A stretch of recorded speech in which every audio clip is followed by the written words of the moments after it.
Gravestones were being carved as everyone prayed for a miracle. I was the one who made that miracle happen, but nobody ever knew. Dr. Wilson got all the praise, while I stayed in the shadows. This is the true story I've kept secret for 40 years. I still remember that summer of 1978, like it was yesterday. Pine Creek was just a small town back then, barely 400 souls.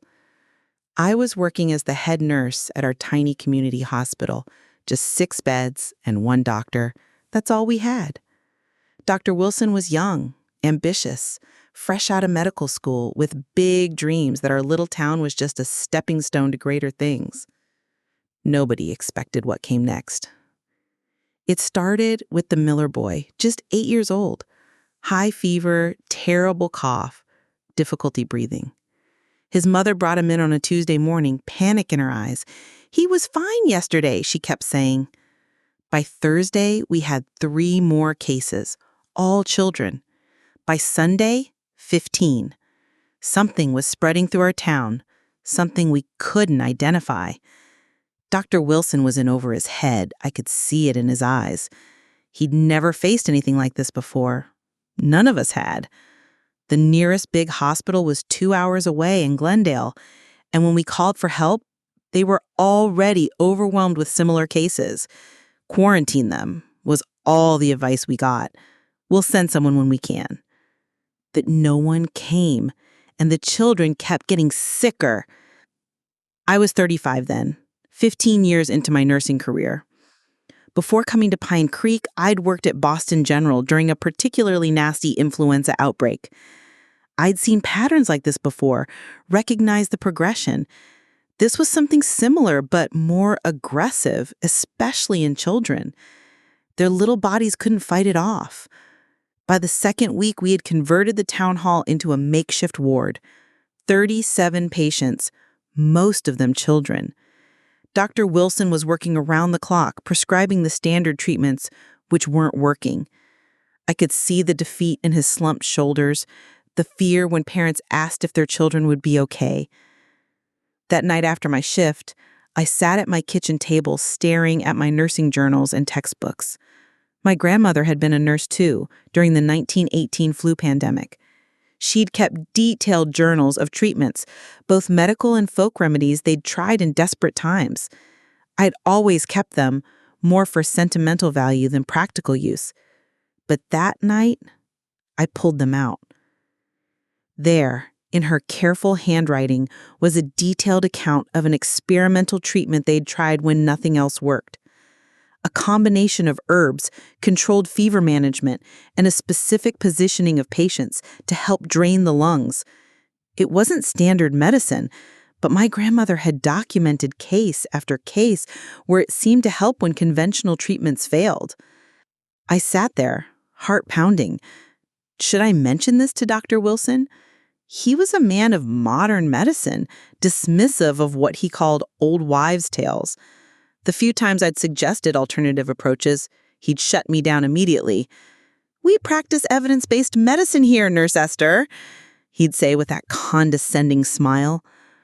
But children were dying, and nothing he was doing was helping.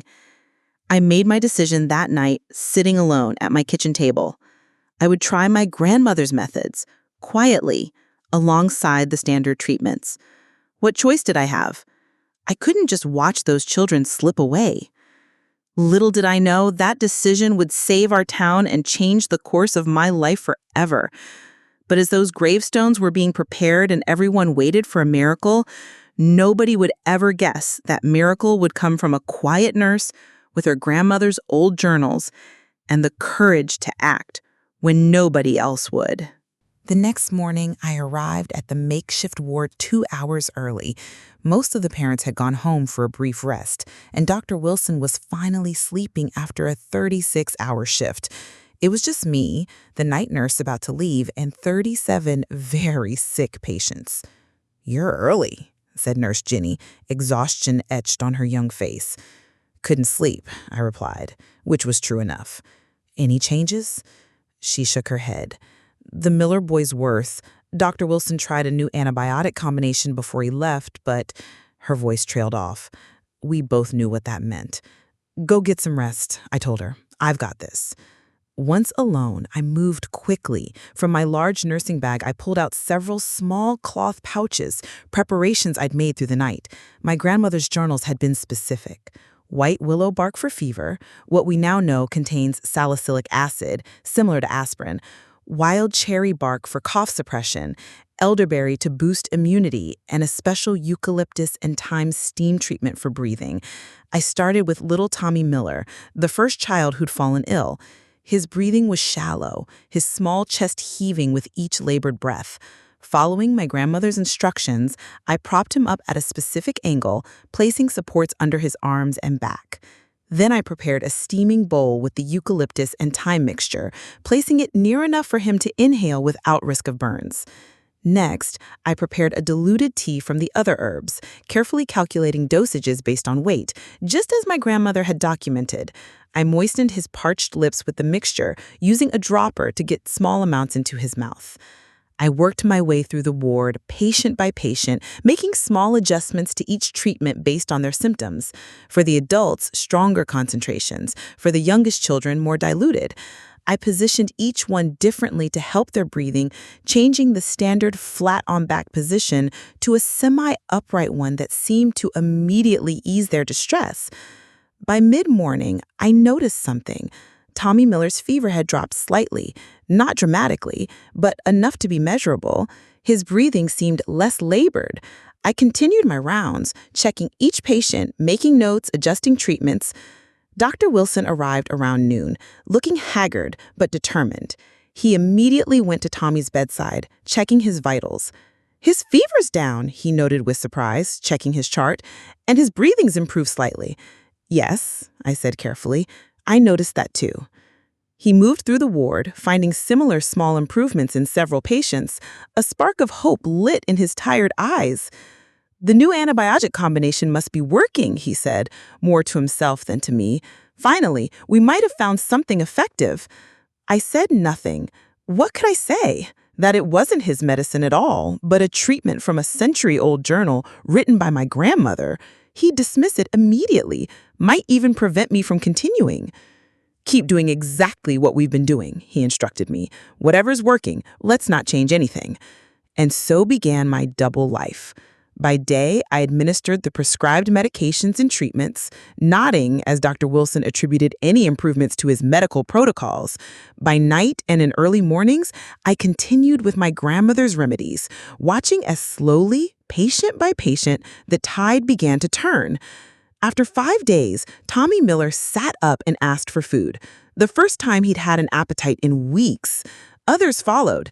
Not everyone improved at the same rate, and we lost 3 elderly patients whose systems were too weakened to recover, but the children began to get better. The desperate panic that had gripped our town started to ease. 2 weeks after I began the secret treatments, Dr. Wilson called the county medical director to report his successful experimental protocol in treating the outbreak.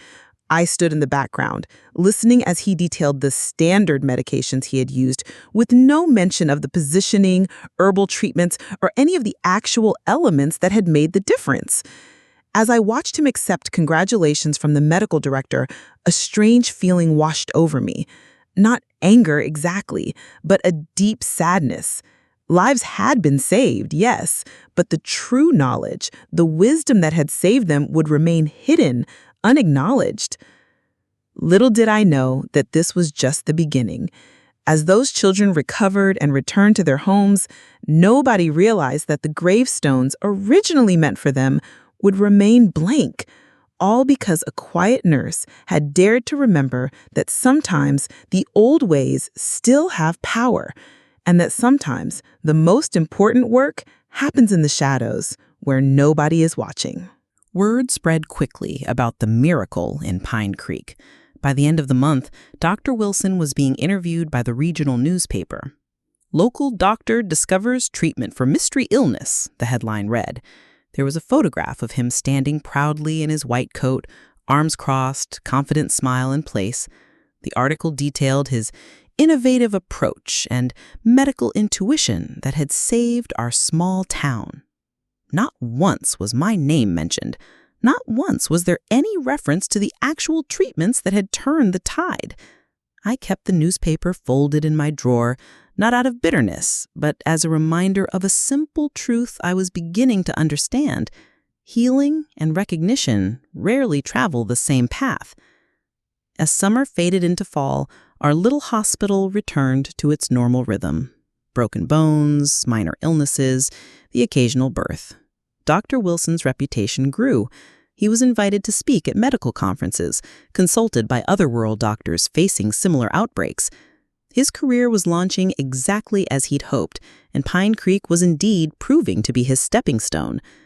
I continued my work quietly, keeping my grandmother's journals close. The experience had awakened something in me, a curiosity about these old remedies and their effectiveness. In my spare time, I began to research, ordering medical texts from the city library, corresponding with herbalists and medical historians. Then came Mrs. Abernathy's case in late October. She was 82, suffering from a persistent infection that wouldn't respond to antibiotics. Dr. Wilson had tried everything in his modern arsenal without success and was considering transferring her to the city hospital.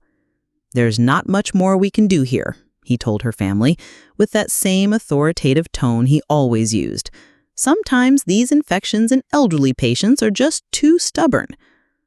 That night, after my shift, I visited Mrs. Abernathy. I'd known her all my life. She had been my third-grade teacher, a kind but no-nonsense woman who'd encouraged my interest in science when few girls were pushed in that direction. "They want to send me to Glendale," she said weakly. "I don't want to die in some strange hospital, Esther." I looked at her chart, then at her pale face. The infection was in her foot, spreading despite the strongest antibiotics Dr. Wilson could prescribe. In my research, I had found references to a poultice my grandmother had used for similar cases, a combination of garlic, a natural antibiotic, honey with antimicrobial properties, and certain clay minerals that drew out infection.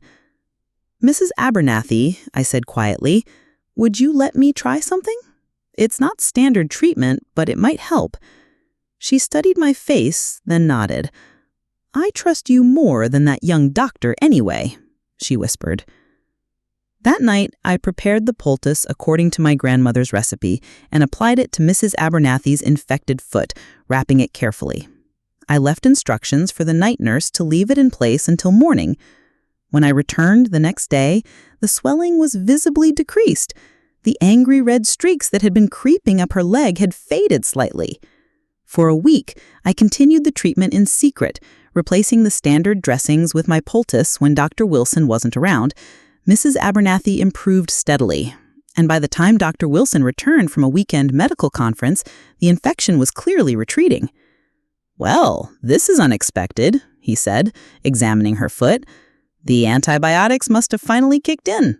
Looks like you won't need that transfer after all." Mrs. Abernathy's eyes met mine over Dr. Wilson's bent head. A slight smile played at her lips, and she gave me a tiny wink. That evening, she asked to speak with me privately. "It wasn't the antibiotics, was it?" she asked once we were alone. I hesitated, then slowly shook my head. "I thought not," she said. "My grandmother used to make something similar for infections. Smelled terrible, worked wonders." She patted my hand. "Why don't you tell Dr. Wilson about these treatments of yours? You should get credit for your knowledge."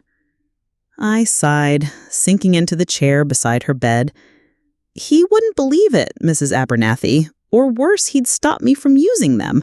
Modern medicine doesn't have much respect for these old remedies, even when they work." She studied me thoughtfully. "So you just let him take the credit? That doesn't seem right." "It's not about credit," I said, surprising myself with the conviction in my voice. "It's about healing, about doing what works, even if nobody ever knows." As I walked home that evening, her question echoed in my mind. Was I truly content to remain in the shadows while Dr. Wilson's star rose? The truth was both simple and complicated. I had made peace with my invisible role, but a part of me mourned that these valuable old treatments would die with me if I never shared them. Little did I know that Mrs. Abernathy's case was about to change everything, pushing me toward a decision that would define the rest of my career. Because sometimes the most powerful medicine isn't found in pills or injections, but in the wisdom passed down through generations. Wisdom that was about to be tested in ways I never imagined. Winter settled over Pine Creek with a vengeance that year. Record snowfalls, temperatures dropping well below zero. Our little hospital grew busier with frostbite cases, influenza, pneumonia. Dr. Wilson hired another nurse to help manage the load, a young woman named Rebecca, fresh out of nursing school. Rebecca shadowed me during her first weeks, watching carefully as I cared for patients. She was sharp, observant, perhaps too observant. One morning, as I changed Mrs. Peterson's pneumonia treatment when Dr. Wilson was occupied with another patient, Rebecca spoke up. "That's not what Dr. Wilson prescribed," she said quietly, watching me administer a eucalyptus steam treatment along with the antibiotics. I froze momentarily, then continued my work. "It's a supplementary treatment," I explained. "It helps ease the breathing while the antibiotics work." She frowned. "But it's not on the treatment plan." "Sometimes experience teaches us little tricks that help patients feel better," I said carefully. "Nothing that interferes with the prescribed treatment." Rebecca seemed unconvinced, but said nothing more. I made a mental note to be more cautious when she was around. A week later, Dr. Wilson called me into his office. His expression was thunderous as I sat across from his desk. "Nurse Esther, Rebecca informs me that you've been administering unauthorized treatments to patients. Is this true?" My heart sank, but I kept my expression neutral. "I sometimes use comfort measures alongside the prescribed treatments. Steam for respiratory cases, certain compresses for inflammation, nothing that interferes with medical treatment." "That's not for you to decide," he snapped. "You follow my orders precisely. No additions, no modifications. Is that clear?" I nodded, my mind racing. What would happen to my patients if I couldn't continue these supportive treatments that were often making the difference between recovery and prolonged illness? That evening, I sat at my kitchen table with my grandmother's journals spread before me, feeling defeated. For months, I'd been quietly helping patients with these traditional remedies, watching them recover faster than they would have with standard treatments alone. Now that door was closing. A knock at my door startled me. Opening it, I found Mrs. Abernathy standing there, leaning on her cane. "You shouldn't be out in this cold," I scolded gently, ushering her inside. "Needed the exercise," she said, settling into a chair at my table. Her eyes fell on the open journals. "Your grandmother's?" I nodded, pouring her tea. "Rebecca's a troublemaker. Half the town knows you're doing more than that doctor, even if they don't say it out loud." I looked up in surprise. "What do you mean?" "People talk, Esther. When Martha Jenkins' arthritis improved after decades of suffering, you think she didn't notice it was your special ointment, not Dr. Wilson's pills, that made the difference? Or when the Fisher twins recovered from that terrible cough after you started treating them?" She sipped her tea. "We're might a small town, but we're not stupid." I sat heavily in my chair. "Dr. Wilson has forbidden me from continuing any unauthorized treatments." Mrs. Abernathy snorted. "Of course he has. Men like him can't stand not being the smartest person in the room." She leaned forward. "But there's more than one way to help people, Esther." That conversation with Mrs. Abernathy planted a seed in my mind. If I couldn't continue my treatments in the hospital without risking my job, perhaps there was another way to share this knowledge. The next day, I placed a small notice in the General Store's community board. "Home Remedies Discussion Group, Thursdays, 7 p.m., Esther Martin's home." I expected perhaps a handful of curious neighbors. Instead, 15 people showed up that first Thursday, mostly women, but a few men too. They sat in my living room, expectant faces turned toward me as I nervously explained my grandmother's journals and the traditional remedies she had documented. I'm not suggesting replacing proper medical care, I emphasized, but sometimes these old treatments can complement modern medicine or help with conditions where modern medicine has limited options. That first meeting stretched to 3 hours as people shared their own family remedies, asked questions, compared notes. By the end, there was an energy in the room I hadn't anticipated, a community forming around this shared knowledge. When everyone had gone, I sat alone in my quiet house, a strange mix of emotions washing over me. For the first time, I wasn't working in the shadows. I was openly sharing what I knew, building something that could outlast me. Little did I know that my Thursday group would grow into something far beyond what I had imagined, or that Dr. Wilson's reaction when he found out would set in motion events that would change the course of healthcare in our entire region. Because sometimes the most revolutionary acts aren't loud proclamations or dramatic stands, but simple gatherings around kitchen tables where forgotten knowledge finds new life. My Thursday remedy group grew steadily through that winter. By spring, we had to move from my living room to the community center to accommodate everyone who wanted to attend. It wasn't just Pine Creek residents anymore. People came from neighboring towns, some driving over an hour to participate. I was careful to frame everything as educational, historical, never claiming to practice medicine or challenge conventional treatments. We discussed traditional remedies for common ailments, prepared simple herbal preparations together, shared stories of what had worked in our families for generations. Dr. Wilson, of course, heard about the gatherings. Pine Creek was too small for such things to remain secret for long. He confronted me one afternoon at the hospital, his face flushed with anger. "You're undermining proper medical care with this nonsense," he hissed, cornering me in the supply closet. "Folk remedies and superstitions, you're going to get someone killed." "We're not encouraging anyone to avoid proper medical treatment," I responded calmly. "Just sharing traditional knowledge that complements modern care." "It's irresponsible," he snapped. "And if I find out you're practicing medicine without a license, I'll report you to the state board." The threat hung in the air between us. We both knew he had the power to end my nursing career if he chose. But something had changed in me since that first Thursday meeting. I was no longer alone with my knowledge, carrying it in secret. Now, dozens of people were learning, sharing, continuing these traditions. That night, at home, my phone rang. It was Margaret Watson, whose granddaughter Sarah had been struggling with severe eczema for years.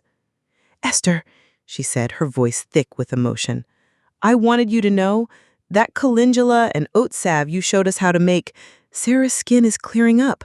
For the first time in years, she's not scratching until she bleeds. The dermatologist in Glendale is amazed." Calls like that came regularly now.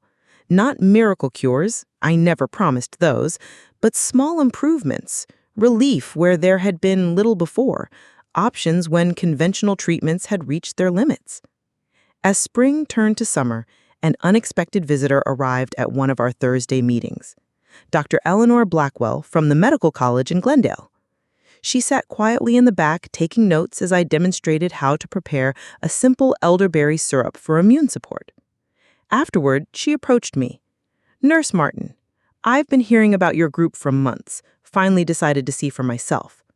I tensed, expecting criticism or warnings about practicing without proper credentials. Instead, she smiled. "I'm impressed. Your knowledge of these traditional preparations is extensive, and you're very careful about safety and appropriate use." She handed me her card. "The college is starting a new research initiative on integrative medicine, examining traditional remedies with scientific methods. We could use someone with your practical experience." I stared at her card, speechless. "Think about it," she said. "We're not looking to replace conventional medicine, but to bridge the gap between traditional knowledge and modern science, to document what works and why, so this wisdom isn't lost." That conversation marked another turning point. Over the next months, I began collaborating with Dr. Blackwell's research team, helping design studies to test some of the remedies from my grandmother's journals. My Thursday group became part of the process, carefully documenting their experiences, participating in small clinical trials. Dr. Wilson was furious when he learned of my collaboration with the medical college. "You're legitimizing your quackery," he sputtered when he confronted me in the hospital parking lot. "They're researching traditional practices with scientific methods," I corrected him. "Isn't that how medicine advances? By investigating everything that might help patients." His face reddened. "I won't have my patients used as guinea pigs for untested folk remedies." "We're not asking them to be," I said quietly. "All participation is voluntary with full informed consent." He stormed off, but I knew this wasn't the end of it. Dr. Wilson had built his reputation on being the medical authority in Pine Creek, the miracle worker who had saved the town during the epidemic. My growing visibility threatened that narrative. Sure enough, the next week he delivered an ultimatum. I could continue my nursing job or my herbal hobby, but not both. If I persisted with the Thursday group and the research collaboration, he would ensure I could no longer work at Pine Creek Hospital. That night, I sat again at my kitchen table, my grandmother's journals before me, faced with the hardest decision of my career. The hospital work was my livelihood, my security. But the research with Dr. Blackwell was validating what I'd always known, that these traditional remedies held real value, deserving of study and preservation. As I turned the worn pages of my grandmother's careful notes, I realized something important. Her work had continued through me, and now was reaching beyond me. Whatever I decided, the knowledge wouldn't be lost again. Little did I know that my decision would ripple outward in ways I couldn't imagine, or that Dr. Wilson's opposition would soon face a test that would shake his certainty to its core. Because sometimes the most powerful medicine isn't found in choosing between old and new approaches, but in finding the wisdom to combine them both. I chose the research. It wasn't an easy decision. Nursing had been my identity for nearly 20 years, but something inside me knew this was the right path. Dr. Blackwell offered me a modest stipend as a research consultant, enough to keep me afloat while I transitioned. My resignation hit Pine Creek like a thunderclap. People stopped me in the grocery store, called my home, knocked on my door, all asking the same question: why? I gave the same careful answer each time. I'm pursuing an opportunity to document traditional remedies through a research program. I never mentioned Dr. Wilson's ultimatum. Small towns have long memories, and whatever our differences, Pine Creek needed its doctor. 2 months into my new role, I received an unexpected visitor at home. Tommy Miller, now a strapping young man of 16, stood on my porch, shuffling his feet nervously. "My mom said you're not at the hospital anymore," he said. "She said I should talk to you." I invited him in, curious. Tommy had grown into a thoughtful teenager, though he still carried the shadow of his childhood illness and his slightly labored breathing during exertion. "I've been having these dreams," he said, sitting at my kitchen table, "about when I was sick during the epidemic." He looked up, his eyes intense.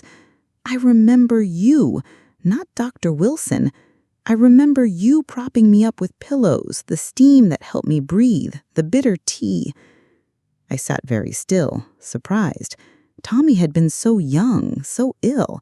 I hadn't thought he would remember anything. "Everyone says Dr. Wilson saved us, but it was you, wasn't it? Your treatments?"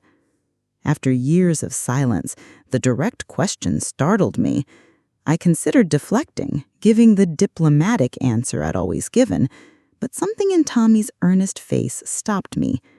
"It was a combination of things," I said carefully. "Dr. Wilson provided important medical care. I supplemented with some traditional remedies my grandmother had documented from the 19 pandemic." Tommy nodded slowly. "I thought so. I've been reading about traditional medicine for a school project. That's why those dreams seemed familiar. I recognized some of the treatments." He leaned forward. Why did you let him take all the credit? Such a simple question, yet it pierced straight to the heart of something I'd never fully articulated, even to myself. The important thing was that people recovered, I said finally. Recognition seemed secondary. But it wasn't fair, he insisted with the clear moral certainty of youth. Life rarely is, I smiled gently. But sometimes, Tommy, healing and truth follow different timelines. Our conversation stayed with me for days afterwards. Tommy's question had forced me to confront my own complicity in the narrative that had shaped Pine Creek's history and Dr. Wilson's career. Meanwhile, my work with Dr. Blackwell was progressing rapidly. We had secured funding for a larger study of several traditional treatments, including the protocols I'd used during the epidemic. The preliminary results were promising, showing measurable benefits when certain traditional approaches were combined with conventional treatments. 6 months after I'd left the hospital, an outbreak of respiratory illness hit the neighboring town of Millfield, not as severe as our epidemic had been, but concerning enough that their small clinic was overwhelmed. Dr. Wilson was called in as a consultant, given his experience with our outbreak. What happened next came to me secondhand, through nurses I still kept in touch with. The Millfield cases weren't responding well to the protocol Dr. Wilson had prescribed, the one he claimed had saved Pine Creek. As patients worsened, he found himself facing the same desperate situation as before, but this time without my quiet interventions in the background. Late one night, my phone rang. It was Rebecca, the young nurse who had reported me to Dr. Wilson. "Esther," she said, her voice tight with stress, "we need your help in Millfield. Nothing's working, and Dr. Wilson won't admit it, but these patients are getting worse." I closed my eyes, torn between the vindication I felt and genuine concern for the patients. "Esther, I can't just walk in and take over. Dr. Wilson made his position clear." "He's desperate," she said quietly. "He just won't say it out loud." That night, I packed my grandmother's journals and drove the 30 miles to Millfield. The small clinic was chaotic, every bed filled, staff running on fumes, the same fear in parents' eyes that I remembered from our own epidemic. Dr. Wilson saw me enter and froze mid-sentence in his conversation with a local doctor. For a long moment, we stared at each other across the crowded room. Then, almost imperceptibly, he nodded. It was as close to an invitation as I would get. I set to work immediately, showing the nurses how to position patients to ease breathing, preparing the herbal formulations that had proven so effective before.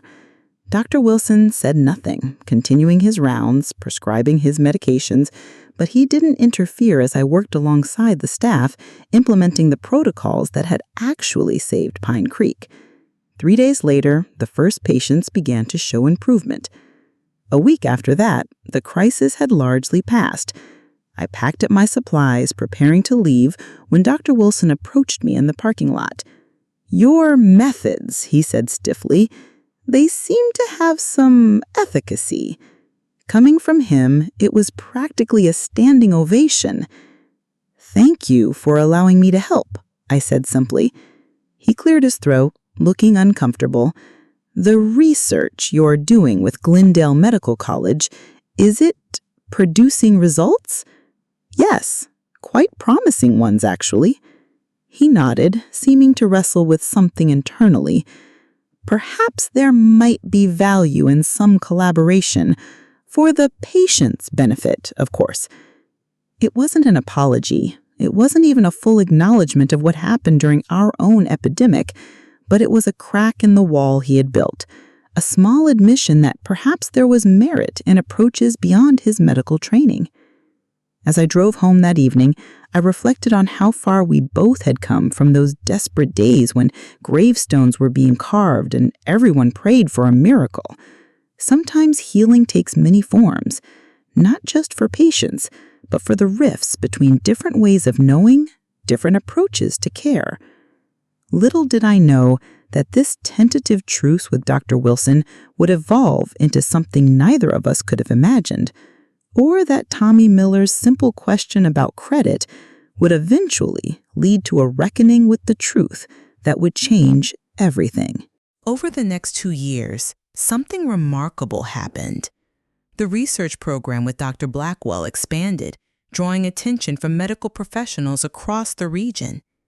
My Thursday group evolved into a formal educational program, teaching traditional remedies alongside discussions of when conventional medical care was essential. Most surprisingly, Dr. Wilson and I developed a cautious professional relationship. After the Millfield outbreak, he began referring certain patients to me, those with chronic conditions that weren't responding well to conventional treatments alone. We established a system where patients could benefit from both approaches, carefully documented to track outcomes. It wasn't always smooth sailing. Dr. Wilson still bristled when research results suggested that some traditional approaches were more effective than standard treatments for certain conditions. Old habits die hard, and his medical training had instilled a deep skepticism of anything outside the pharmaceutical and surgical toolbox. But patients' experiences were hard to dismiss. When Mrs. Johnson's chronic migraines improved more with my herbal protocol than with the medication she'd been taking for years, even Dr. Wilson had to acknowledge the results. "I don't understand how it works," he admitted grudgingly during one of our now regular consultation meetings, "but I can't argue with the outcomes." "Maybe understanding will come with time," I suggested. "That's what the research is for." Tommy Miller, now 18 and preparing to leave for college, had become something of a bridge between our two worlds. His school project on traditional medicine had evolved into a passionate interest in integrative healthcare. He volunteered with our research program during summers, helping document cases and organize data. "I'm applying to pre-med programs," he told me one afternoon as we cataloged medicinal plants in my garden. "I want to study both approaches, conventional and traditional. There shouldn't have to be a divide." I smiled, recognizing how his generation might heal rifts that mine had created and maintained. "Your experience gives you a unique perspective. You've benefited from both." He nodded thoughtfully. "But there's still something that bothers me, Esther. The town history, the newspaper articles, even the medical records. They all credit Dr. Wilson with saving us during the epidemic. The real story has never been told." It was a sensitive topic, one I'd carefully avoided for years. The important thing is that the knowledge is being preserved now, being studied properly. Tommy frowned.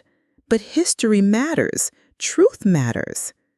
His words stayed with me, especially as our research gained attention. Medical journals began publishing our findings. Dr. Blackwell was invited to present at conferences, always graciously acknowledging my contribution as the source of many of the traditional protocols we were studying. Ironically, as our work gained legitimacy in wider medical circles, the original deception, Dr. Wilson taking credit for saving Pine Creek, remained unchallenged locally. It had become part of our town's lore, repeated so often that questioning it seemed almost sacrilegious. Then came the 20th anniversary of the epidemic. The Pine Creek Gazette decided to run a commemorative piece, celebrating the town's resilience and, of course, Dr. Wilson's heroic intervention that had saved so many lives. Tommy, home from his first year of college, brought me the newspaper. He said, "They're interviewing survivors and families for a special edition. They asked me to share my memories." His expression was troubled. "I don't know what to say, Esper. I don't want to lie, but I also don't want to cause a controversy." I understood his dilemma all too well. For years, I'd chosen silence over confrontation, allowing an incomplete history to stand unchallenged. But now, with our research validating the very approaches I'd used secretly during the epidemic, the continued erasure of that truth felt increasingly problematic. That evening, I pulled out my own journals from that time, detailed notes I kept of each patient, each treatment, each response. Unlike my grandmother's journals, which contained generations of accumulated knowledge, these documented specific cases from our epidemic, including precise formulations and observed outcomes. I had never shown these to anyone, not even Dr. Blackwell. They were my private record, confirmation that I hadn't imagined the effectiveness of the treatments I'd administered in secret. As I read through those faded pages, I was transported back to those desperate days, the fear, the exhaustion, the quiet determination to try everything possible to save those children. I remember Tommy Miller's tiny form struggling for each breath until the herbal steam and positioning had finally eased his suffering. The next morning, I made a decision. I called Margaret Lewis, the editor of the Gazette and a longtime member of my Thursday group. "Margaret," I said when she answered, "about the epidemic anniversary piece, there's another perspective that should perhaps be included." There was a long pause. "Esther," she said finally, her voice careful, "are you saying what I think you're saying?" "I'm saying history is often more complicated than the stories we tell about it. And after 20 years, maybe it's time for a more complete account." Margaret was silent for a moment. "This would be significant, Esther. Dr. Wilson is practically a local hero." "I know," I said quietly. "I'm not looking to diminish his contribution. He worked tirelessly during the crisis. But there were other factors in our town's recovery, factors that have since been validated by scientific research." "Your grandmother's remedies," she said. It wasn't a question. "Yes, and I have detailed records from that time." Another long pause. "Come by the office tomorrow. Bring your journals. Let's talk about how to approach this." That night, I barely slept, wondering if I was making the right decision. Was this about setting the record straight, or was there a part of me seeking recognition after all these years? The question troubled me deeply. The next day, I met with Margaret, showing her my meticulous notes from the epidemic. She read in silence, occasionally looking up with widened eyes. "This changes everything," she said when she finished. "The timeline, the recovery patterns, it all aligns with your interventions, not just Dr. Wilson's treatments." She studied me carefully. "Why now, Esther, after all this time?" I considered her question thoughtfully. "Partly because the research has validated these approaches, so it's not just my word against established medicine anymore, but mostly," I hesitated, "mostly because of Tommy and the others like him. They deserve to know the full story of how they survived." Margaret nodded slowly. "I'll need to approach this carefully. Dr. Wilson should have a chance to respond." "Of course," I agreed. "This isn't about attacking him. It's about completing the historical record." 2 days later, Dr. Wilson appeared at my door, newspaper in hand, face pale with anger. "What is this?" he demanded, thrusting the paper at me. The headline read, "Epidemic Anniversary. New evidence suggests combined approach saved Pine Creek." "The truth," I said simply, stepping back to let him in. He paced my living room, agitated. "After all these years, why now? To what end? To humiliate me?" "No," I said firmly. "To honor the complete story, to acknowledge that sometimes healing comes from unexpected sources. The article doesn't diminish your contribution, Dr. Wilson. It simply adds context that was missing. Context that makes me look like I took credit for your folk remedies." "Did you know?" I asked quietly. The question had haunted me for years. "Did you realize that the improvements were coming from my interventions, not just your prescribed treatments?" He stopped pacing, his back to me. For a long moment, he was silent. Then his shoulders slumped slightly. I suspected something, he admitted reluctantly. The patterns didn't quite align with what I would have expected from the medications alone, but I didn't know what you were doing specifically.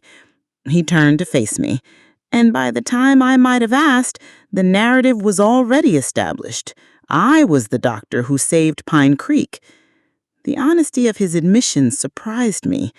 It was never about taking credit. It was about saving lives. We did that together in our own ways.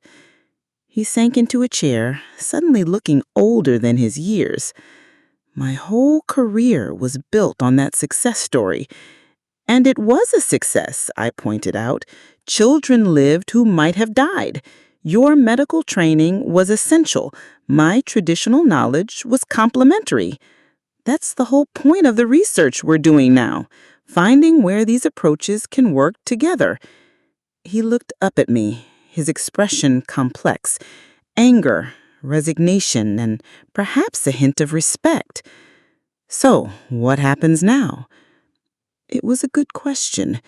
The article had already sparked intense discussion in town. Some people remembered my grandmother's remedies from their own childhoods and weren't entirely surprised. Others were skeptical, loyal to the established narrative and Dr. Wilson's reputation. Now, I said carefully, we have an opportunity to model how medicine might evolve, not through competition between approaches, but through collaboration. Little did I know that our conversation was the beginning of a new chapter, not just for us, but for healthcare in our entire region. Because sometimes truth, long buried, finds its way to the surface, not as an earthquake that destroys everything in its path, but as a gentle shift that creates space for something new to grow. The anniversary article changed everything and nothing. Town opinions divided predictably. Older residents who remembered my grandmother's healing work weren't surprised, while others found it hard to revise the heroic narrative they'd believed for 2 decades. Dr. Wilson faced some uncomfortable questions, but his years of dedicated service to Pine Creek had earned him enough goodwill that his practice remained stable. What truly transformed was our professional relationship. With the truth finally in the open, an unexpected weight lifted between us. The pretense was gone, allowing for something more authentic to develop. A month after the article, Dr. Wilson approached me with a proposal that stunned me. "I've been thinking," he said, uncharacteristically hesitant. "The research results with Dr. Blackwell are compelling. The integrative approach, combining conventional treatments with appropriate traditional remedies, it's showing better outcomes for certain conditions than either approach alone." I nodded, waiting. "The hospital board has approved funding for a small integrative medicine pilot program. They've asked me to lead it." He met my eyes directly. "I told them I would only do it if you agreed to co-direct the program with me." I stared at him, momentarily speechless. "You want us to work together? Officially?" "It makes sense," he said, a trace of his old authority returning. "You have the traditional knowledge and community trust. I have the medical credentials and hospital standing. Together," he paused, "together we might create something important." It was as close to an apology as I would ever get from him, this acknowledgement that my approach had value, that we could achieve more together than separately. The integrative medicine program began small, just 1 clinic day per week where patients could consult with both of us, receiving carefully coordinated care that combined the best of both approaches. Word spread quickly, and soon we had a waiting list. Tommy Miller, now in his 2nd year of pre-med studies, came home for summer break and immediately volunteered with our program. "This is exactly what I want to do eventually," he told us, eyes bright with enthusiasm as he helped organize patient records, build bridges between different healing traditions. Dr. Wilson, to my surprise, took Tommy under his wing, explaining diagnostic approaches while I demonstrated traditional preparations. Watching them work together, The doctor who had once claimed all credit for saving our town, and the boy whose life had been saved through a combination of approaches, felt like witnessing a circle being completed. As our program grew, we began documenting our cases carefully, contributing valuable data to Dr. Blackwell's larger research initiative. Other rural hospitals took notice, sending staff to observe our methods. What had started as a local controversy was evolving into a model that others wanted to replicate. 3 years into our collaboration, Dr. Wilson and I were invited to present our findings at a medical conference in Chicago, a far cry from our small-town hospital. Standing together at the podium, describing how we'd integrated 2 seemingly opposing approaches to healing, I caught sight of Tommy in the audience, now in his final year of pre-med, beaming with pride. The key insight, Dr. Wilson told the assembled physicians, is that integration doesn't mean abandoning scientific rigor. It means expanding our understanding of what constitutes evidence, being willing to investigate traditional approaches with the same careful methodology we applied to conventional treatments. And from the traditional side, I added, it means acknowledging the limitations of our approaches, recognizing when conventional medicine offers the best option, and being open to having our remedies studied and sometimes modified through research. The questions afterward were challenging but respectful. Many rural doctors in particular expressed interest in our model, facing as they did the same resource limitations that had shaped our own experience during the epidemic.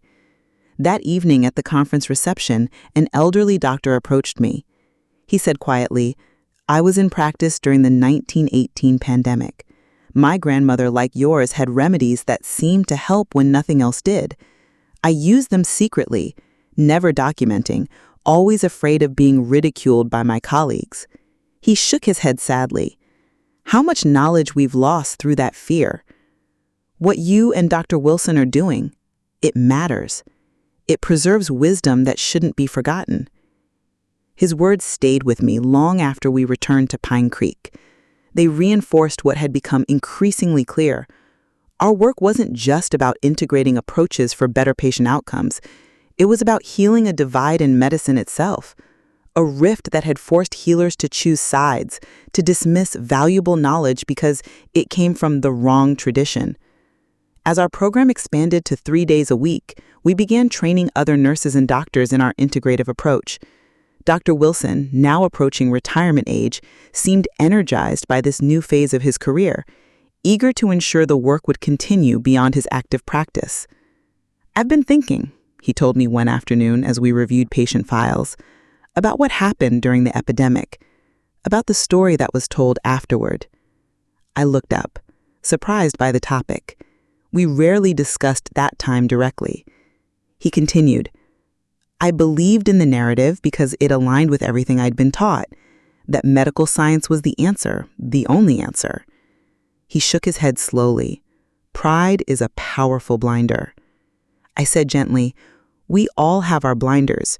Traditional healers can be just as dogmatic, dismissing valuable medical advances because they're unnatural or new." He nodded. "That's why this partnership works, I suppose. We check each other's blind spots." It was the most direct acknowledgement he'd ever made of his role in obscuring the full story of Pine Creek's recovery. Not quite an apology, but an admission that carried its own weight. Little did I know that this conversation was preparing us for a challenge that would test our integrated approach more severely than anything since the original epidemic. Because sometimes the most important test of healing wisdom isn't in daily practice, but in those critical moments when lives hang on the balance, and every tool, every tradition, every insight matters. 5 years into our integrative medicine program, Pine Creek faced another crisis. A chemical spill from a truck accident contaminated part of our water supply, resulting in dozens of people hospitalized with symptoms ranging from respiratory distress to severe skin reactions. This wasn't like the epidemic. We knew the cause immediately, and conventional treatments for chemical exposure were well established. But the volume of patients overwhelmed our small hospital, and many weren't responding as well as expected to standard protocols.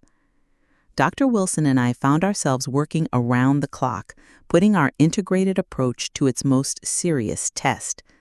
For skin exposures, I prepared specialized clay poultices that drew out toxins more effectively than standard washes. For respiratory cases, we combined conventional oxygen therapy with carefully formulated herbal steam treatments that helped clear the airways. The hospital board, initially hesitant about deploying non-standard treatments during a crisis, couldn't argue with the results.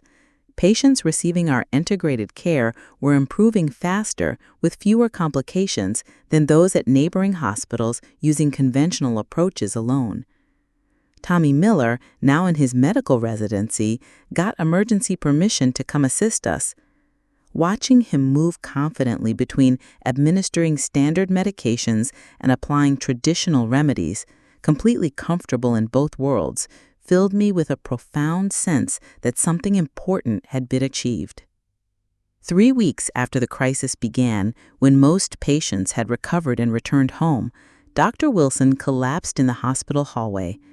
Exhaustion, everyone assumed initially, but tests revealed something more serious, a heart condition exacerbated by the stress and long hours of the emergency response.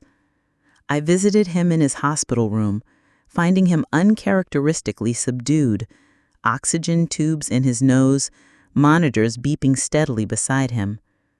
"Quite a role reversal," he said wryly as I sat beside his bed. "Strange being on this side of things." "You pushed yourself too hard," I scolded gently. "Even doctors need rest." He waved away my concern. "At my age, borrowing a little from the end to use in the middle seems like a reasonable trade." His expression grew serious.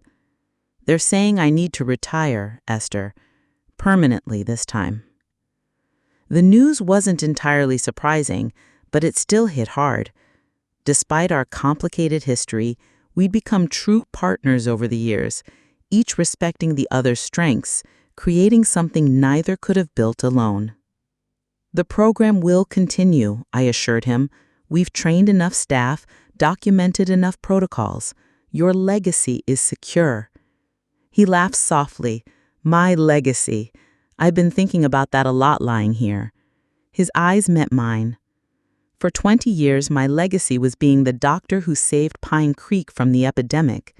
Now everyone knows that story was incomplete." "It doesn't diminish what you did," I said gently. "You worked tirelessly, used every tool your training had given you." "But it wasn't enough," he said quietly. "Not on its own." He gestured toward the window, where the town of Pine Creek spread out below the hospital hill. "Out there's a generation of children, adults now, who lived because we found a way to combine approaches, even if I wasn't aware of it at the time." I nodded, uncertain where he was going with this. He continued, "I've decided to establish a scholarship fund for medical students interested in integrative approaches. It will be named after both of us, the Wilson Martin Integrative Medicine Scholarship." I stared at him, stunned by the gesture. "That's incredibly generous." "It's not generosity," he said firmly. "It's recognition of what works, of what matters." He shifted slightly in his bed, wincing. "I was wrong, Esther, not just about taking credit during the epidemic, but about dismissing traditional approaches wholesale. The evidence is clear. We achieve better outcomes when we integrate wisely." Coming from a man who had built his career on the authority of conventional medicine, this admission was profound.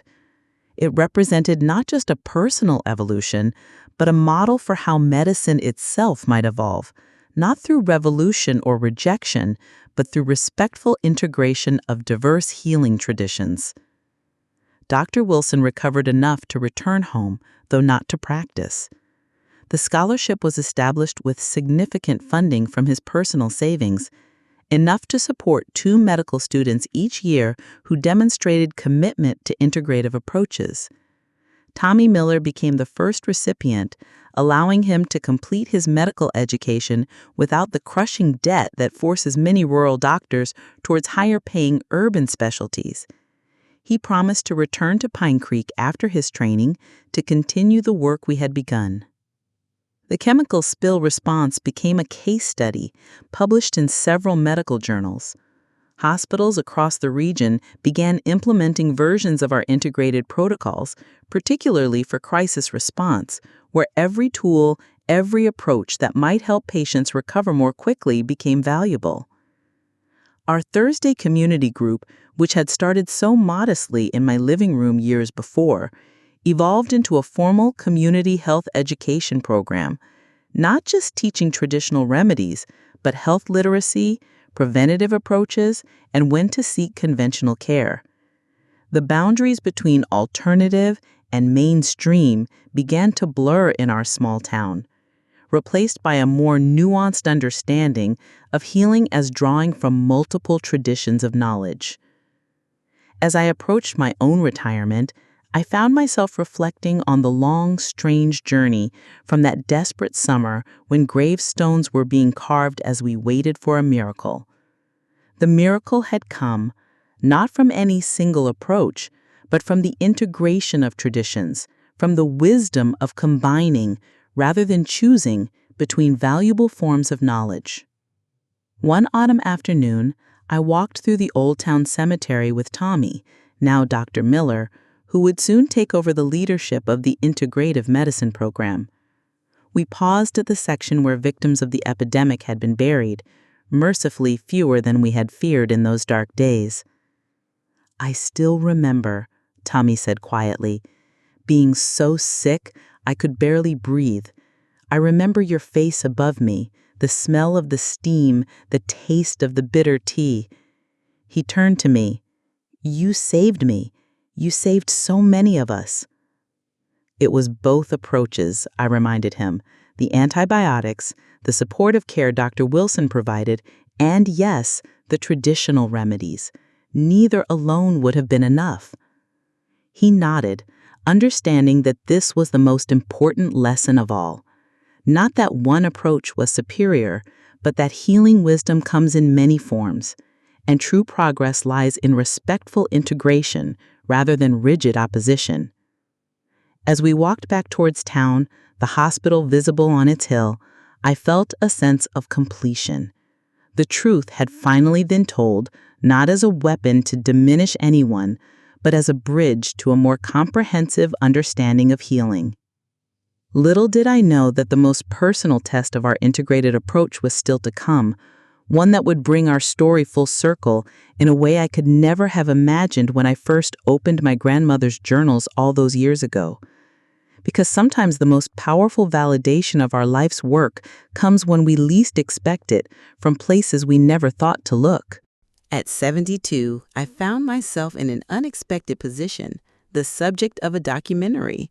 A filmmaker from the State University had become interested in our integrative medicine program, particularly after the chemical spill response gained national attention.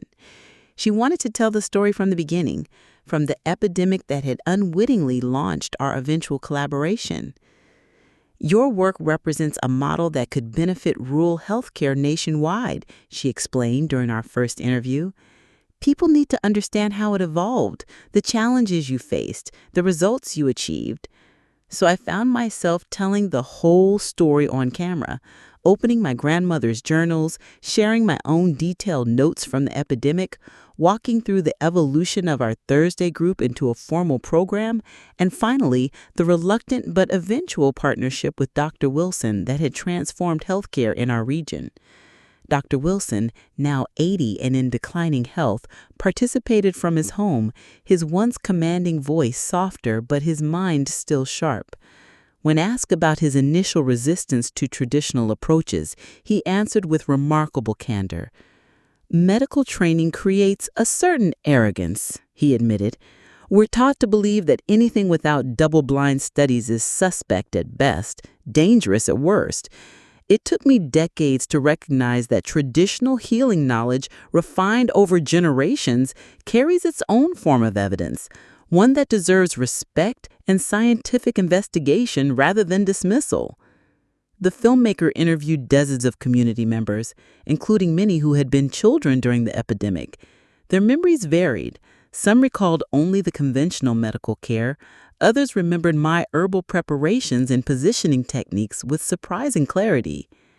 Tommy, Dr. Miller now, provided perhaps the most powerful testimony, standing in the hospital where he nearly died as a child. "I'm alive because of an integrated approach I didn't even know I was receiving," he explained. "And now, as a physician myself, I have the privilege of practicing medicine that openly combines the best of both worlds. My patients don't have to choose between traditions. They benefit from both."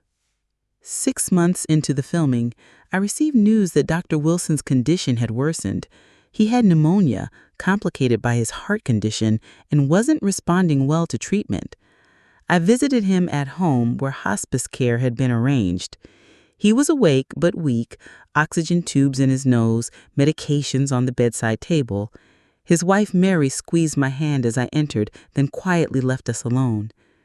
"Esther," he said, his voice barely above a whisper, "I've been thinking about your grandmother's respiratory protocols."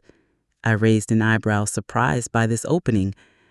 "The positioning," he continued, "the herbal steam treatments, the keys." He gestured weakly toward his chest. "Standard antibiotics aren't clear in this." I understood immediately what he was asking. "Are you sure, James?" He nodded. "If it worked for my patients all those years, perhaps it might work for me." That afternoon, with Mary's blessing and in careful coordination with his hospice doctor, I began treating Dr. Wilson with the same protocols I had secretly used during the epidemic: positioning to aid breathing, gentle herbal steam to clear congestion, carefully formulated teas to support his immune response while the antibiotics continued their work. For 3 days, I visited morning and evening, adjusting treatments, monitoring his response. On the 4th day, I arrived to find him sitting up in bed, his breathing noticeably easier, color returning to his face. "It's helping," Mary said quietly as she walked me out that evening. "The hospice doctor can't believe the improvement." 2 weeks later, Dr. Wilson had recovered enough from the pneumonia to resume the documentary interviews. The filmmaker, who knew about his request for traditional treatments, asked if he would discuss this personal experience on camera. "Absolutely," he said, stronger now, though still moving carefully. "What better final chapter than becoming a patient of the very approach I once dismissed?" When the documentary was completed and screened at the community center, it played to a packed house. People laughed, cried, and nodded in recognition as their town's medical evolution unfolded on screen. The final scene showed Dr. Wilson and me sitting side by side on his porch, two elderly healthcare providers who had moved from opposition to collaboration. "If you could go back," the filmmaker asked from behind the camera, "would you do anything differently?" Dr. Wilson glanced at me, then back to the camera. "I would ask questions sooner," he said thoughtfully. "When I noticed patterns I couldn't explain, patients improving more than expected, I should have been curious rather than defensive. Think how much more we might have accomplished with an earlier partnership." I nodded my agreement. "And I might have been braver about sharing my knowledge, finding ways to document and validate traditional approaches rather than working in the shadows." "But that's the lesson, isn't it?" Dr. Wilson added. "Medicine advances not when we cling to what we already believe, but when we're willing to question, to integrate, to learn from traditions different from our own." The documentary won awards at several film festivals and was eventually broadcast on public television nationwide. Our small-town story became part of a larger conversation about rural health care, integrative approaches, and the value of preserving traditional knowledge alongside continuing medical advances. After the initial screenings, I received letters from healthcare providers across the country, many sharing similar experiences of using traditional remedies alongside conventional care, often in secret, fearful of professional censure. The documentary had given them courage to be more open, to document their approaches, to advocate for integrative programs in their own communities. Our program continued to grow under Dr. Miller's leadership. The Wilson Martin Scholarship expanded to support 4 students annually. Dr. Wilson lived another 3 years, long enough to see the first scholarship recipients complete their training and begin practice in rural communities. At his funeral, I stood beside his family, no longer the secret keeper or the shadow healer, but the acknowledged partner in a medical approach that had saved countless lives and changed countless more. As I walked home afterward through the quiet streets of Pine Creek, I thought about those gravestones that had been prepared but never needed during the epidemic so many years ago. How strange and beautiful that the crisis that might have divided us had ultimately brought us together. Not immediately, not easily, but eventually, when truth and evidence overcame pride and tradition. I thought of my grandmother's journals, now preserved in the medical college library, being studied by new generations of healthcare providers, eager to integrate old wisdom with new science. I thought of all the patients who had benefited from our eventual collaboration, receiving care that drew from the best of both worlds. As I reached my garden gate, I looked back toward the town, the hospital on its hill, the community center where our Thursday group still met, the school where health literacy was now part of the standard curriculum. From secret remedies administered in the shadows to a nationally recognized integrative program, what a journey it had been. And it all began with those gravestones being carved as everyone prayed for a miracle that came not from heaven, but from the integration of healing traditions that had been kept separate for too long. A miracle that continues to unfold as others take up the work we began, building bridges where there were only walls.